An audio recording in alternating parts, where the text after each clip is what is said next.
What it do, hip hop world? What the fuck am I talking about? What it do, YouTube? Welcome to Hip Hop World. It's your boy Papa Benji. We are back with another body cam, man. God is good. God bless y'all as well. Enjoy the video. Akron Police, just come outside. How you doing? Is Martha here? She's probably at her boyfriend's house. 30 days ago, 53-year-old David Callahan killed his girlfriend, Martha, and buried her body in his own backyard. What the fuck? David thinks he's gotten away with his horrific crime. Martha was mentally ill, had few friends, and no one was supposed to come looking for her. Martha's daughter, Kim, was the only person concerned about her mother's whereabouts. If I come up missing or dead, there's no accident. And he has told her before, I'm gonna get your ass and nobody's ever gonna find you. What's your concern? That he killed her. Kim thinks David had something to mean? do with her mother's disappearance, but with no proof of a crime, officers don't believe her. Would you have been surprised at all if she's laying dead in there? No. Or shoved in a tub? Well, nothing surprises. Yeah, that's like a horror movie. However, in the weeks that follow, Kim will do everything in her power to find Martha, force police to act, and lead them to one of the most gruesome discoveries of their lives. Ain't that a motherfucker? Seems like a body part. Ain't that a motherfucker? Shout out Dr. Insanity. In the early hours of a Monday morning, police in Akron receive a call from a woman asking for a restraining order against her boyfriend. The caller is 53-year-old Martha Robin Freytag. She's already known to officers for her history of schizophrenia and the frequent domestic disputes involving her boyfriend, David Callahan. She's schizophrenic. Their relationship was unstable, constantly breaking up and getting back together, leaving officers unsure whether each new call was a real emergency or just another one of their fights. But this time would be different, because when officers arrive at the couple's house, they have no idea that a murder will take place just minutes from now. And this will be the last time Martha is ever seen alive. That's crazy, bro. Ain't that a motherfucker? No, I don't like that. I know, I really don't like it. Hi. Hi. What's going on? Huh? Did you call us? Yes, I did. Okay. What's going on? I'm going to reinstate something I had 14 months ago. Statute of limitation, I think, beside me is 10 years, right? So you want to restate something you already said, and they're already investigating it, and you're just telling us about it again, is that correct? Well, I don't know if they're investigating or not. All I know is I got a restraining order from them, and then I've been waiting for her to get some mental help, because he's supposed to go down the first pass. First of all, it wasn't supposed to be explored at all. As Martha speaks, her words are scattered, and she makes little sense to officers. Her behavior just seems erratic, like another episode of confusion or paranoia. But in reality, Martha is masking genuine fear that officers don't pick up on. Because what they don't know is that her boyfriend, David, is standing inside the house, waiting for the moment officers drive off, so he can make sure this is the last time she ever calls them. That's crazy. You come out because you guys are mad at me, right? I got a restraining order against him, and then I don't know. What are you doing over there? I'm talking to you. Okay, why are you over there like that? Because I want to be. Okay. Well, I'll talk to the guy downtown. Okay. As strange as it looks, officers don't think much of the interaction. They walk away, dismissing Martha as unstable, unaware they've just left her alone with the very man who's about to kill her. See, y'all need more training on how to read people. You getting what I'm saying? To read people to understand that they're kidnapped, they're in danger. You know what I'm saying? Y'all too busy thinking somebody a threat that y'all can't even read somebody that's in need of help. You get what I'm saying? That shit is very crazy to me. I'm not even gonna lie. In the hours after police left, David snapped. Inside, he was furious that Martha called the police on him again. He grabbed a wooden axe handle and struck her in a fit of rage. When she collapsed, he wrapped a rope around her neck and pulled until she stopped moving. Once Martha was dead, David sealed her body inside a plastic bag and waited for nightfall. Then, under the cover of darkness, he carried her outside, burned her body, and buried it in a shallow pit behind the house. Nah. To David, it was over. A woman with schizophrenia, few friends, and a history of false alarms. No one would ever come looking for her. What he completely overlooked is that Martha's daughter Kim will soon be on to him, slowly solving her own mother's brutal murder. Bruh, what the fuck is wrong with this guy? That's my question right here. What the fuck is wrong with him? Over the next few days, Martha stops responding to everyone, including her daughter, Kim. And after several days of silence and no sign of her mother, Kim contacts police explaining that something bad may have happened to Martha. Officers arrange to meet her at the house later that day to check on her mother's welfare. But when Kim and her husband arrive to meet the officers, it quickly seems that their concerns won't be taken seriously at all.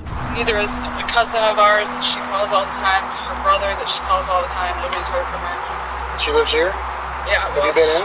No. I came earlier, knocked, and banged on the door, and she was having a lot of problems with her boyfriend. Yeah. At some point, there was some kind of protection order, and I don't know, against him. She's paranoid schizophrenic, so I went around to different hospitals. I went everywhere to see if she was like in a psychiatric unit. Yeah. I can't. Everybody says no, she's not here. But I know that there's been a lot going on between her and her boyfriend, and he has made death threats to her. So That's okay. he has made threats to her that he was going to make sure nobody ever found her. Yeah. According to Kim, Martha's boyfriend, David, was the most likely suspect in her disappearance. In addition to the death threats, police also knew David had a lengthy criminal history and outstanding warrants for drug abuse, theft, and trespassing, making him someone officers needed to question right away. But before the officers could get a full story from Kim, a sudden noise from inside the house put them instantly on high alert. You don't have a key to her place? What was that? Did you hear that? Yeah, earlier the air conditioner was on, but now it's not. Akron Police! Unbeknownst to the officer, the sound wasn't just his imagination. It was David hiding in silence and waiting for the police to leave. But this is when the officers would make their first critical mistake. Despite the very real possibility that Martha was in active danger, they would give Kim the worst piece of advice. And what happens with like a missing persons report or whatever? But she is a grown woman, however, she has these, the paranoid schizophrenia issues. If for whatever reason she has gone into this state where she doesn't want anybody to contact her, even family, the hospital is legally not allowed to tell anybody anything, even her kin. I just don't think we're quite at the heightened alert level that we need to force entry or do anything like that yet. Well, the way that she calls us constantly kind of gives me a sense of foul play. She calls, I mean, she's always, every day calls her brother. When did it stop? Well, her brother said she stopped about a month ago. My cousin said 2 weeks, but I don't know if I'm thinking about a month for everybody. Because she still called my phone every day leaving voicemails. Yeah. While the officer's explanation is factually accurate, the suggestion not to file a missing persons report will prove to be a serious oversight, and it won't take long before Kim realizes she's been inadvertently coerced into making a grave mistake. For now, though, officers leave the scene, letting Kim carry on her own investigation. Y'all motherfuckers need to do y'all job better. Just file a missing police report. Y'all giving her false information to make her not worry, knowing her mom missing right now, bro. You can't tell them what they know about their parent, bro, and what they do. Like, what the fuck? For the next few days, she keeps calling Martha and David, but with neither of them answering their phones. Growing increasingly worried, Kim begins gathering information on her own. She learns that David has recently been seen at a place where he worked on and off, so she contacts police once again, urging them to check it out. Following up on Kim's tip, a group of officers are dispatched to investigate. What they hear about David will finally start to give her suspicions some credibility. How you doing? Hi. You guys know David? Yeah, I guess you got new guy every now. Probably in his 50s. What's the girl's name? Callaghan or something. I think it's last Callaghan. Have you seen Martha or Robin? Martha or Robin? I don't even know those two names. You don't know who those are? Not that much. You just saw David moving Yeah, over you said here. his girlfriend was in jail or something, but she was. That they don't live. I don't remember. But he's in like his 50s? Yeah. Yeah, I think it's not the new guy that lived in here. I think, what about Yay High? What the fuck is this? Baldwin kind of guy. He's older. What is this? A fucking tire changing spot? Like, what the fuck is this? Yeah, probably. His name. Hey, what is that dude's name, Danny? His name is Dave. What? That's the guy that was getting on my nerves the other night. Yeah, his name's David too. We got a whole bunch of Davids around here. Yeah. We could pull up a picture and see if you guys. Well, I think we're gonna try to find one. That's not that David. That's how the David stays here. Does he come around here? This guy? Yeah. He's been around before. He's done work for him and stuff. But he's not the one who lives here. I ain't seen him today. When was the last time you saw him? I just need to get it out Yeah, of you my good. car. I ain't been there. This week? Last week? Something like that. Right. Cool. Good 3-4 days. 3-4 days? Processing moving so. He said he saw him 3-4 days ago, maybe. According to the workers, they've seen David in recent days, meaning he's still in the area. Now, police just need to locate him and ask him where Martha might be. Despite this lead, officers still sound convinced Martha will eventually turn up on her own and David is just another name in a domestic dispute. Unbeknownst to them, this is giving David exactly what he wants. Time, because as the case stalls, he's keeping a low profile, only leaving Martha's house at night and using the lack of scrutiny to cover his tracks and refine his story. And over the next several weeks, what began as one oversight will snowball into a series of missteps that will cripple the investigation and ultimately pave the way to a discovery far more tragic than anyone imagined. The following week, after repeated calls and pressure from Kim, police finally agreed to conduct another welfare check. This time, however, they make another critical error. They send a new pair of officers unfamiliar with the full context of the case. This is where the mistake of not filing a missing persons report catches up with the police and causes David to slip off the hook again. It doesn't, yeah, they didn't add any notes. It just said that they were here. Well, it was actually, it came in as a missing person. Okay, that's probably the daughter then. Yeah, but then it said she checked okay, and there was no report made, so they must have had contact. Some sort of contact. You see, that's exactly why y'all should have just did that shit, bro. Y'all done fucked up, bro. Y'all leading people on, bro, and that shit is not cool, bro.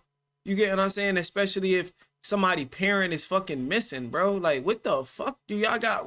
Like, what is y'all problem? Y'all need better training. That's why I'm like, yo, at first, bro, when y'all seen the mom, y'all should have been like, all right, she's in danger. Y'all should have been already able to read that shit. But y'all fucked up then. Y'all fucked up.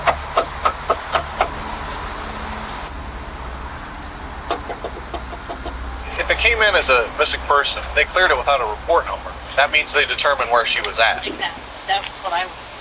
Yeah. After only a few unanswered knocks, officers decide to leave the scene, assuming that, since no missing person report was filed, someone must have already made contact with Martha. This is exactly why dissuading Kim from filing a report had been such a catastrophic blunder. So with no sign of Martha or David, and police convinced nothing is wrong, the investigation quietly stalls. Days pass with no progress, until eventually, the case goes cold. A week passes, and it seems Martha might never be found, as police have completely written off her disappearance. But then something strange starts to happen. Kim begins receiving response messages from her mother. The texts are brief and unsettling. I'm busy. I'm with my friends. I'm fine. It doesn't sound like her mother, and something about the way she's texting feels off to why Kim. would she just text that? Growing suspicious, Kim asks police to meet with her again, this time demanding that they break in and check the house or she'll do it herself. It's like to make an official missing persons here. Okay. So I've talked to so many officers, everybody she knows, her friends, family, none of them has seen her face or talked to her in over a month. Yeah. So I was sending her messages from her mother's phone, say, this is your daughter, I want to know where you're at. Oh, I'm at the Kingdom Hall in Kent with friends. I said, okay, stay there, I'm coming right now. Oh, I'm not there, you don't know where I am. Well, you just said you were there, where are you? Oh, I'm eating now. The way she types is completely different. She says she's angry at the family. But the issue is we were pounding on the door earlier and no one answered. And we didn't have enough to kick the door in and go look for her. She owns this property. If I need to break in here with you guys here, and if you think she'll press charges on me, that's fine. I want to know what happened to her. She's not going to press charges on me. That's not a problem. She has mental illness. Yes, she does, but she is... Do you know if she's taking her meds? No, I don't know. But I do know that she does not do this kind of thing. The last time her mother talked to her, she was walking through this field over here and told my grandmother, if I come up missing or dead, it is no accident. And she said it to me. This has been said to us several times. And he has told her before, I'm going to get your ass and nobody's ever going to find you. What's your concern? That he killed her. Kim appears confident that she has solved her mother's disappearance, accusing her lover, David, of both murder and impersonation. While officers still doubt Kim's story, they agree to break into the house, if only to put her mind at ease. But what awaits them inside will leave Kim even more furious with police, making her question whether they are truly on her side. Police, anybody in here? Come outside! It's day 1 in this shirt. Day 2 in these pants. You're not going to get another day out of it. Day 3. Supposed to be a big black dog that might not be friendly. You ain't gonna put me back on the call on the phone, or could you generate a new one for that 31? Sure. He's good. He didn't get you already. Police, anybody in here?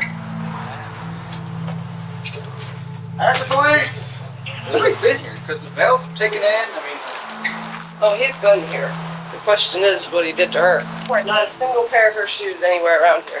If I were you, I'm not telling you how to feel, but this would be a relief. She's not here, but it doesn't look like there's any sign of distress or, all of her stuff's not thrown around. First sign of distress, really, is the fact that there's no Pepsi in that refrigerator. So that means she hasn't been staying here? No, she has not been here. I'm telling you, he has done something to her. I know it. Inside the house, police find no sign of Martha or her belongings, something Kim finds deeply suspicious. Still, the officer reassures her that everything is fine and there are no obvious signs of foul play. However, as police exit the house, an officer makes an offhand remark that reveals what they really think happened to Martha. Would you have been surprised at all if she's laying dead in there? Or shoved in a tub? Yes, I would have been surprised. You would have been? Yeah. Nothing surprises. That would have surprised me. Although officers briefly consider the worst-case scenario for Martha, their tone makes it clear they don't really believe it. Even with Kim insisting that something is wrong, their doubt remains. And when Kim insists on filing a missing person report, something that should have been done weeks ago, officers still seem convinced there is no real cause for alarm. I need to make an official report. Yeah, that can happen. That's not a problem. But it's going to be very vague. Alright, I don't know what to think about none of her stuff being in that house. Shoes. She always had shoes all over right there with his, too. Right, this is the report, and I can go get a hard copy. And what do? Just keep, if I hear any more texts... It's pretty much pointless unless it's pointless talking to him anymore at this point. I guess this is what happens. Just let us know if you think she's somewhere and we can go check for her, okay? Okay. By now, you can hear the hopelessness in Kim's voice. It seems like her investigation has hit a dead end as she watches officers leave once again, advising her to call if new information comes up. Like, why are y'all insisting her to do that? Like, that's what I'm trying to figure out. That shit is so irritating to me right now. But a few hours later, one officer decides to return and speak with the neighbors, hoping to learn where David or Martha might be. It's a small decision, but one that quietly marks the first step in turning things around for police, because one of the neighbors he talks to is unknowingly holding a piece of information about David that will finally confirm Kim's claims. Do you know anything about this house next door? There's some woman that used to live in there. She asked me a couple of times for some money or some cigarettes. I told her I didn't smoke. Why, what's going on? Well, someone sent us out here to check on her, and she's not answering the door. Does she have a car or anything, you know? I don't think so. Never seen a car? She was walking the first time I started cutting the grass. How you doing? You been living in the garage here? You want to call it a living? Where do you sleep at? Do you know who lives here? Robin Freitag, I think. When did you see her last? Oh, about 4 weeks ago. And you haven't seen her in 4 weeks? No, last Have you seen him over there? Oh, yeah. Does he drive a car? No. Is he home now? I have no idea. Okay. The neighbor's statement finally confirms what Kim's been suspecting all along. David hasn't disappeared. He's been coming and going from the house while police and Kim struggled to reach him. With that information, police begin coordinating surveillance around the property, assigning patrol units to quietly monitor the area and wait for the moment David shows up again.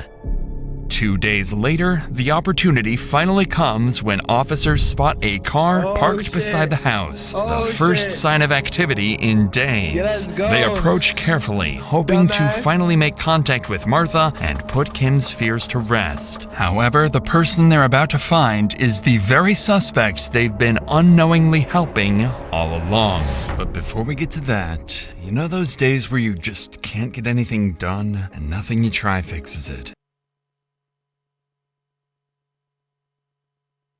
Don't get to the gut part and then fuck us over. Are about to come face to face with the man they've been searching for all this time.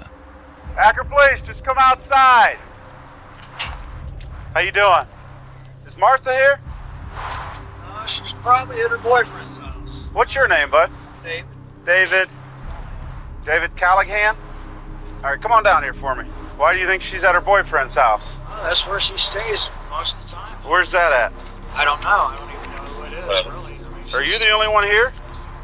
I mean, she's here maybe a couple times a week anymore. I mean, we've actually been split up for a year. I mean, she's schizophrenic. She's been on and off her medication I don't know how many times.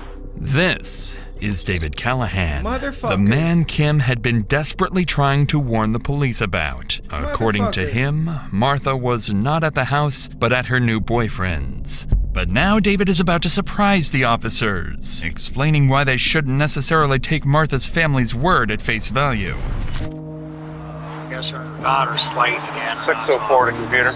Well, that's part of the reason we're out here, because no one in her family's talked to her since July. How? I know she's texted her. When's the last time you talked to her? I don't know, probably 5-6 days ago, maybe. Where was that at? It was here. And Martha's not in the house right now. Well, I mean, it's been a month. Obviously, we're concerned about Martha, like you said, if she's off her meds and everything. Right. We'd like to find her. Right now, she's missing person. So we'd like to... I didn't know it was all that. You didn't know it was all that? Well, missing person, because her and the family, they've fallen out numerous times. You know, the family has just gone as far as changing their phone numbers and not giving them to her. They've treated her horribly over the years. Yeah. And her not talking to him right now doesn't surprise me. David claims Kim is not a trustworthy person and has never gotten along with Martha. With David tarnishing Kim's character and Kim doing the same to David, the officers weren't sure whose story to believe. But this is when the officer would get a brilliant idea. They knew David had outstanding warrants, something they could use as reasonable grounds to detain him. Their next move would catch David off guard and prove to be the police's smartest decision yet. Did you get your warrants taken care of? No, I need to get down there and take care of them. I got a couple misdemeanor warrants. Through Akron? Yeah. right, well, we're going to help you out with that today. Goofy ass nigga. You still have those warrants, we'll send you down to court. You can get them taken care of today. Goofy. All right, here's what we're going to do. We're going to, if it's all right with you, we're going to walk through. We'll let you get some clothes, and then you're going to go down to court and get these warrants taken care of. Sorry, I got a big dog in here. No problem. Do you get the whole thing? Yeah, nothing but the thing. Do you do the returns, or do I do that later? Adam will do it, or whoever's up. Okay. Got you.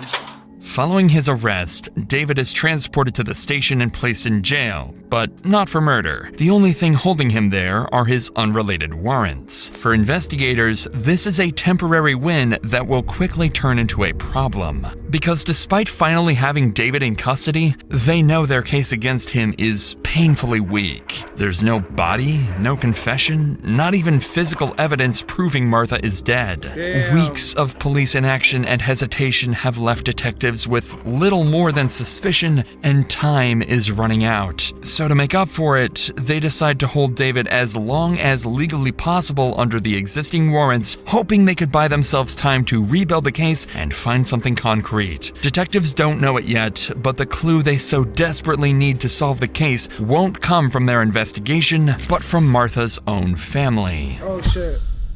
What the fuck? Several days later, while David remains in custody, Martha's family receives a mysterious message. The anonymous note reads, if he was going to get rid of someone, he would bury them in the backyard. What the At fuck? first, no one knew what to make of it. It could be a cruel prank or maybe a genuine tip. Either way, Martha's cousin Angela and a few relatives contact police and ask them to meet at the property. For the first time in the investigation, the police and Martha's family finally joined forces. What the fuck? Who's the caller? You are? What made you come to think it was... They came and arrested him, I believe it was Thursday. On Friday, they arrested him on other charges, contempt, and they're holding him for like 30 days on contempt. So they questioned him about this two times, I think. I got a text message here. I've been putting these flyers up on all the poles, and I get a text message. A sergeant and a couple other units coming here. Yeah. If he was ever to get rid of someone, he would bury them across the fence in the very backyard. Who the fuck is that? I know her role. You came over with her, and what did you do? Come over to dig because she suspected some stuff going on back there. Yeah.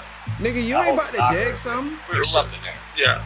With police now briefed on the situation, officers begin coordinating a search of the property, focusing on the backyard mentioned in the message, while others canvass the neighborhood, looking for anyone who might have seen something suspicious. As the search gets underway, word of the mysterious message quickly makes its way back to the station. Detectives realize this could be their only real lead and decide to seize the opportunity to question David again. However, David isn't stupid. He's already denied any involvement in Martha's disappearance, and he knows that acting clueless won't convince detectives he has nothing to hide. He also knows that as long as he keeps denying everything and doubles down on blaming Martha's family, there's nothing detectives can pin on him. Clearly, the stakes couldn't be higher on both sides, and if David plays his cards right, he'll walk free. Damn. Hey, sit right here, dude. That's crazy. So, when was the last time you actually talked to her? Beginning of last month. So, I didn't see, she had a restraining order against you? A TPO or a CPO?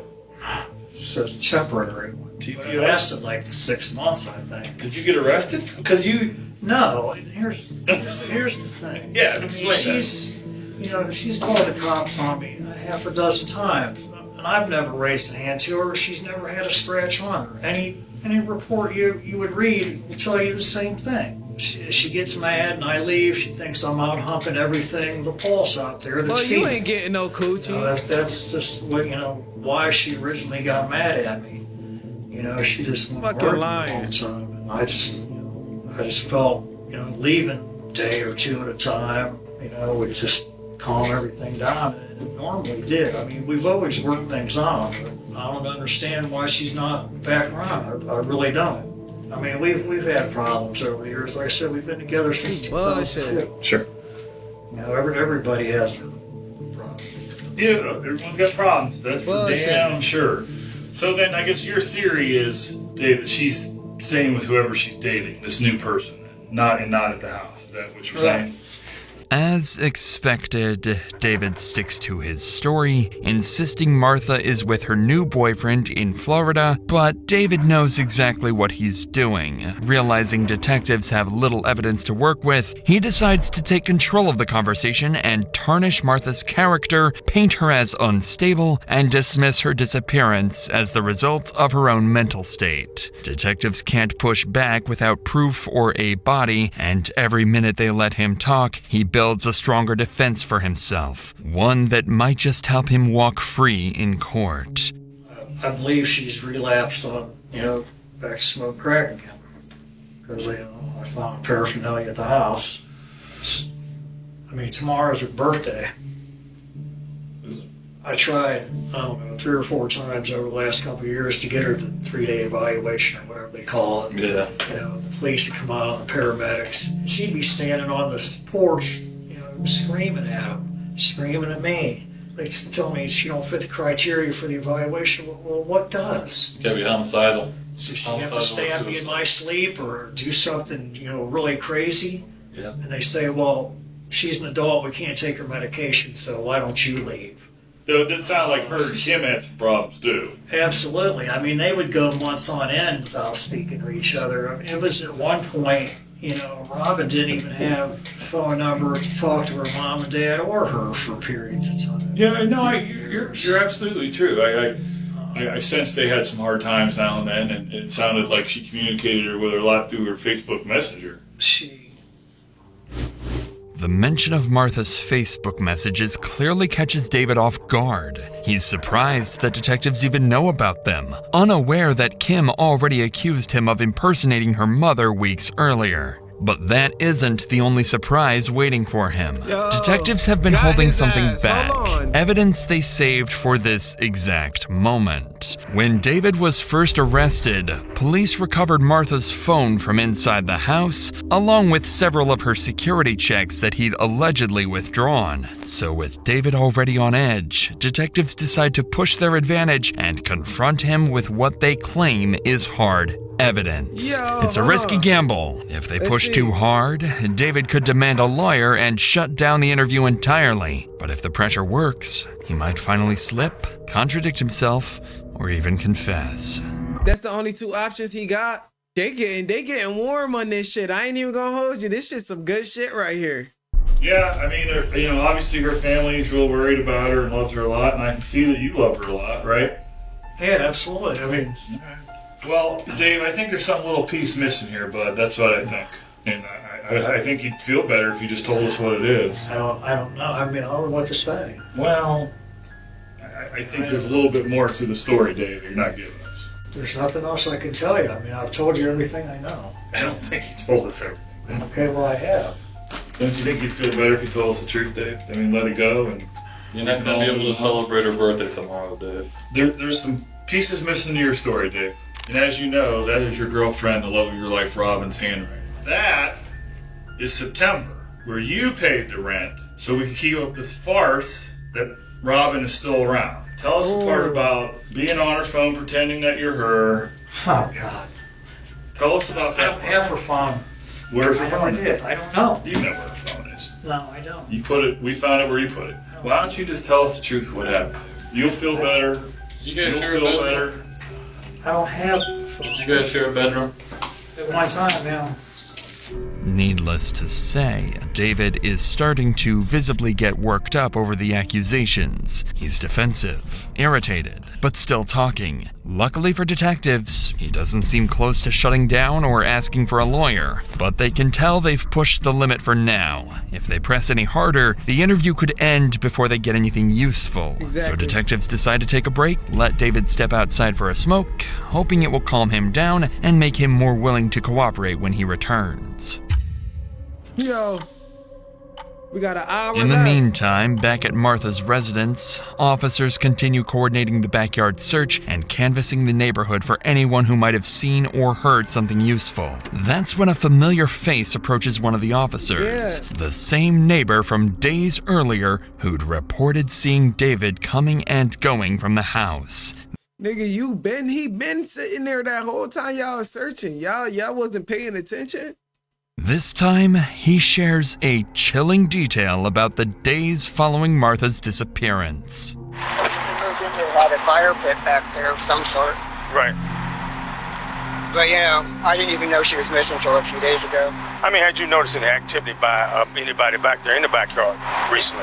Just the guy who lived there. What was he doing? In the middle of the night, was burning things. Because I could smell it. The horrible stench coming from everywhere. And I thought, that's strange. It's even trash day, so. The woman there is the cousin of the woman who's missing. Okay. She's been missing about 30 days. Somebody sent her a message saying, check the backyard for your cousin. You're kidding. According to David's neighbor, every night he could see flames rising from David's backyard, accompanied by a horrendous smell. Acting on this information, officers request firefighters, EMS, and forensic teams to assist at the scene, treating the backyard as a potential crime scene in case human remains are found. Crazy. And as the teams prepare to begin the search, no one could have expected they were only feet away from confirming the horrific nightmare Kim had feared all along. Pretty positive it's a body buried under their fire pit. They dug it up. You can see what looks like to be about a knee or an elbow. And you touch it, you can tell it's something. We didn't really dig anymore. Gentlemen? You tell me. Well, here's the deal. Highly suspicious. Seems like a body part, but we didn't want to dig it out anymore till you guys got here. Yeah. I think, you know, all of us would want it dug out a little bit more before you guys can say. 41, you copy? Yeah, well, let's check. Was it dug out when you guys got here? That guy. What made him, did he say what made him start digging? Yeah, he gave the whole story to the other officer and us. But she got an anonymous text saying if this guy who you guys have arrested recently, that if you wanted to get rid of somebody, who would bury it back here by the fence. What? So she came back and saw this loose dirt, some ash. And they say that guy to come over and help her. And they say this gentleman is already arrested. Yeah, that's what both of those two people are telling. Right. This is the wife missing person that they think it is. And that guy's arrested was a suspect in this. Was this her husband? Did they say? I don't know if they were husband wife because I know she had a protection order against. Okay, copy. Okay. He was staying here. Yeah. She went missing. He was staying here. They've been on and off. I've been out here a couple times where she had a protection order. But it goes back and forth because then she invites him back over and stuff like that. So let me go talk to these guys real quick and then we'll let you know what. Yeah, just let's go. Following their initial observations of what appear to be human remains, one of the officers steps away from the dig site to speak with the family. That's because crazy. they arrived without a search warrant, they must explain what's been found so far and request formal consent to continue the excavation. At the same time, Martha's daughter Kim and her husband finally arrive at the scene, anxious it isn't what they think it is. Though officers avoid making any premature statements, Kim can already sense the truth. This would be the worst day of her life. She doesn't know. Did you find a person back there? Well, we don't know yet.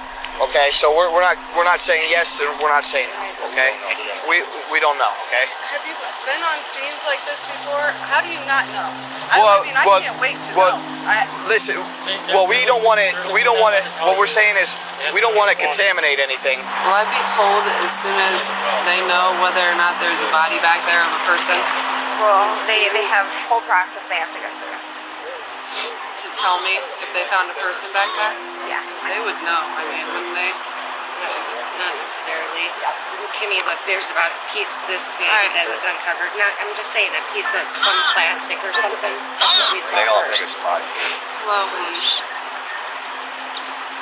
Okay, I'm gonna have to leave real quick, okay? This shit is Let's just give crazy. you, the confirmation. And I'll be back. We'll have them. Can you tell if it's her? Not now. No. I don't even think they don't even have the person back there that's going to be digging it up yet. Might be a little bit better to talk to somebody like that. Okay. I don't think I want to talk to anybody. Right, dumbass. I don't want to right now. It doesn't help to talk to strangers. I have to ask you. I'm not positive that you're the one I should ask, but I'm going to ask you since you say you have power of attorney. If you allow us to go back in the yard, check that out. Yes, I do. I have to ask. Okay. So you're giving me consent, and the officers and we're going to have a medical examiner come out as well, okay? After receiving permission from the family, officers resume the excavation. Inside the shallow fire pit, they find the remains of Martha. Her body is wrapped in bedding, sealed by a plastic bag, burnt, and showing a clear blunt force injury with a rope still tied around her neck. Wow. He hung her. Everyone at the scene is shaken by the discovery. After weeks of uncertainty, Martha's disappearance is finally resolved, but the reality offers little comfort. Bruh. On the other side of town, news of the gruesome discovery quickly travels to the detectives at the station. So with this new information at hand, they bring David back into the room and cut straight to the point, directly accusing him of murder. Dave, let me ask you a question. Are you a heartless bastard? A heartless, cold bastard? No. People who would look at this event and say that you, Dave, are a heartless, no-good bastard who put the love of your life in the ground. And that has to be an evil, bad person who has to go away for every last day of their life. Every last day. So, Dave, are you that person? Or are you the person that has struggled with someone who's, as you said, for 16 years you love her, but she's schizophrenic, and she goes here and she goes there? Because there's no reasonable person, Dave, in the world that wouldn't believe that you harmed Robin. Yeah, bro, because you don't get no coochie, bro. I'm going to tell you that for sure. With that type of haircut, you ain't getting no play, bro. I can tell you that for sure. So when you said she mad that you be messing with other girls, bro, I can't even believe that. We all know that three of us sitting in this room. You should just get it off your chest, man. I've told you everything I know. No, you haven't told it. Man. Heat of the moment. Yeah. Did you plan it out? Tomorrow is her fucking birthday. Tomorrow is her birthday. For them to sit there and reflect the agony they've been going through for the last month. Heartlessly killed the woman you love more than anything in the world. It's mind-boggling to think about it. Something that you said you were going to do. Yeah, and if you said you were ever going to kill anybody, you'd bury him in the fire pit. Damn. It seems kind of convenient. I never told anybody. You never told anybody that? Dave, we're not fucking stupid, dude. You think we're going to make that up? I'm not making anything up. You think I made this up? We know everything. We know the answers to the questions we asked, man. I'm trying to get you to say that you're not an evil, no-good bastard, and that there were some extenuating circumstances that you killed the woman you love, pretended that she was alive for over a month. If you look at it, you're like, that has to be a heartless, cold bastard that wrapped this woman up like that and put her in this fire pit. So, despite a few half-hearted denials as detectives describe what they believe happened to Martha, David sits in silence, staring blankly as if the weight of his actions has finally hit him. Clearly, the interrogation has reached its breaking point, and David seems on the verge of something. Judging by his earlier denials and the way he now sits, he's either about to ask for a lawyer and end the interview altogether, or finally confess. Do you want to see a picture, Dave? No, you know what you did. Alright, go ahead, Dave. You want me to go ahead? I need a cigarette. Tell us what you're going to tell us, so you can have a cigarette. I'll give you a cigarette. You tell us what's going on, Dave, so we know you're not a heartless bastard, and I promise you can smoke all you want. That boy panicking. Not all you want. Not all you want. Well, you're crying. Get it off your chest, Dave. You feel better. You guys feel a little bit better already, just knowing that you're going to make that decision. I didn't mean to do it. I didn't. It's not a very respectful way for a person to end up. I know it's not. I got fucking scared, man. I just snapped, man. Just fucking snapped. I didn't mean to do this or I just, man. I loved Robin. You just got scared, that's why you put her in the fire pit? I dug it out. Have an axe handle or something beside the bed. She had it there for a long time. After you struck her, I choked her. What happened after Robin was dead? I took her out back and I dug it out. Guys, I'm fucking sorry. How long She's just so relentless fucking. How long did this She take? leave me alone, man. She knew I had nowhere to go. She just kept on me and on me. I'd give her every dollar I had for whatever she wanted. I never had nothing in my pocket, man. Nothing. It's never good enough.